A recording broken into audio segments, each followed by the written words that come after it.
بجد لازم تجربوا الميكس ده خطير. مش هتعرفوا اذا كانت كيك ولا بسكويت، حاجه كده تحفه اسمها كروكي. دي وصفه جزائريه بس خطيره خطيره. هتاكلوها مع كوبايه شاي كرك او كوبايه شاي بلبن او كوبايه نسكافيه او كوبايه قهوه. حاجه كده خيال. تحفه جدا، لازم تجربوها. كملوا بقى الفيديو وهتنسوا اللايك والشير. اول حاجه معايا بيضتين بدرجه حراره الغرفه. هنزل نص معلقه صغيره فانيليا او كيسين باودر، كوبايه سكر، نص كوبايه زيت. نضربهم كويس جدا جدا جدا. معايا هنا 3 كوبايات دقيق ومعلقه كبيره بيكنج باودر. هقلبهم كده مع بعض. هنزل بقى بالمكونات اللي انا ضربتها في الخلاط والم العجين ما بنعجنوش. وهي بعد ما عجنتها هاخد نصها كده في طبق لوحده.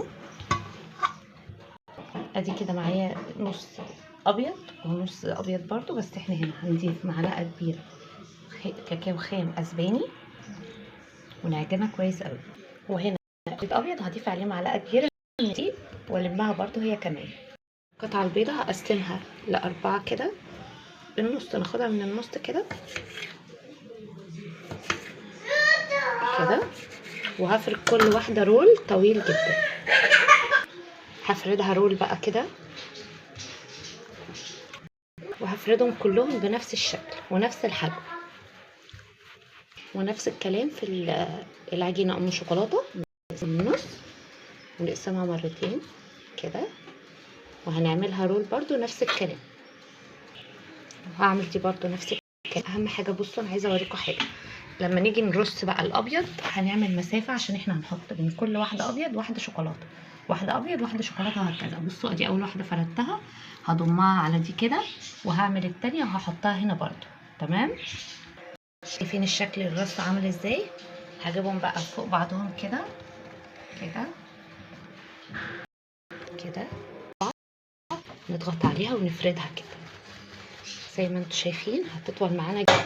واقطعها نصين كده وهضمهم على بعض تاني كده.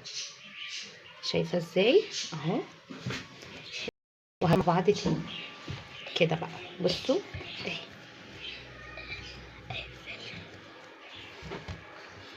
كده.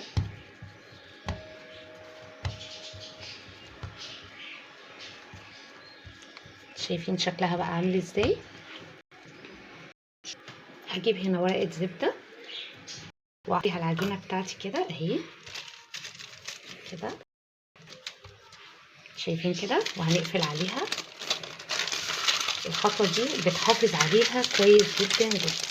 لو مش عندك ورق زبده عادي مش مشكله، بس الافضل نستخدم ورق الزبده.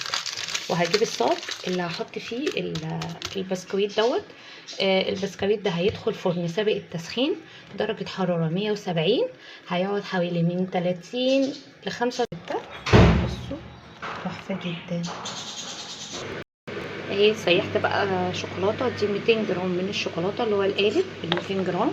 سيحتها على حمام بخار وحطيت لها معلقتين من الزيت.